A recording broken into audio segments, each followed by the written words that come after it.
Hello everyone, this is Florence Dhanraj here. Today I want to talk about how we can live in the present. We often hear a lot of advice from people that we should live in the present and not worry about the past or the future. So it is easy to say so, but how is it possible? So there are three things here. One is the past, the present, and the future. Now we have thoughts about all these timelines. Many of us are caught up in things that have happened in the past. And many of us could have regrets, could have worries, could have a lot of sadnesses, bitterness that are related to events that have happened in the past. And we wish we could go back and correct all those things. The problem is when we dwell on such things that have happened in the past and we wish to correct it, it's really not going to happen.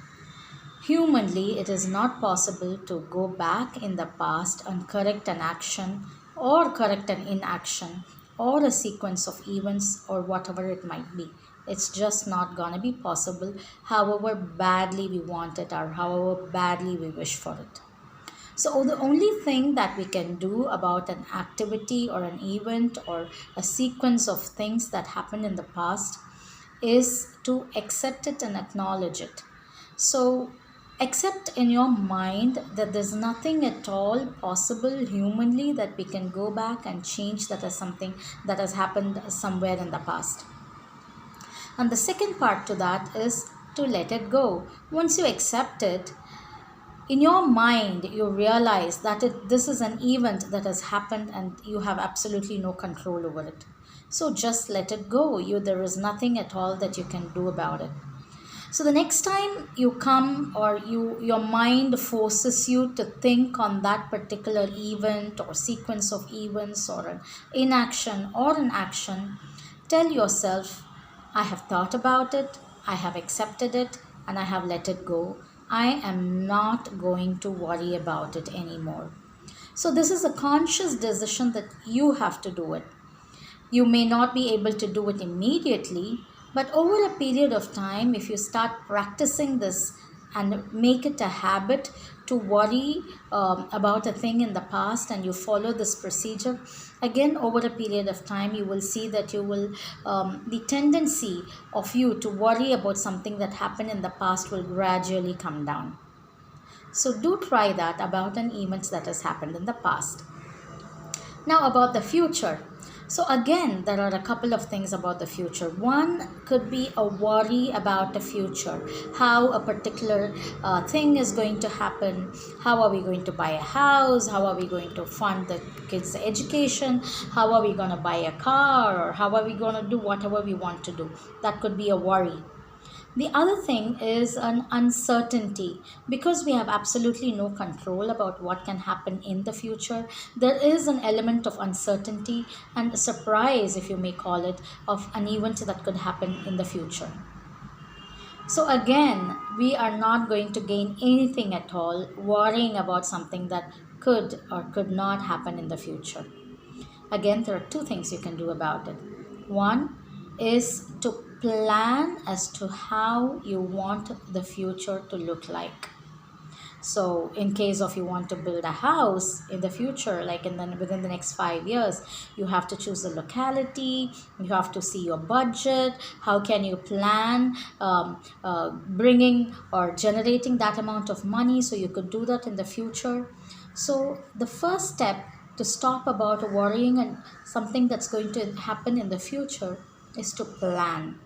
And once you plan, then you have to make small steps, like on a quarterly basis. How much are you going to save? So at the end of 5 years, you have this much of money in your hands. So there has to be a step-by-step planning and goal setting. So a quarterly goal setting and then an annual goal setting and 2 years and 3 years. So at the end of 5 years, you have your goals in place so that you know what to do at the end of 5 years so that you have that amount of money. Now the same thing you can apply to other things as well, maybe kids education, or an investment for something, or for your health, or whatever it could be. Instead of worrying about something that may or may not happen in the future, you can be better prepared for it by planning, goal setting, and ensuring that you achieve that. But do you know what's the best thing to do? Is the present. The only thing that is in our control at the current moment is the present that we are living in now. This is the now that we have complete control over, and it is totally in our hands as to how we use it. So, use the present fruitfully, usefully, and meaningfully.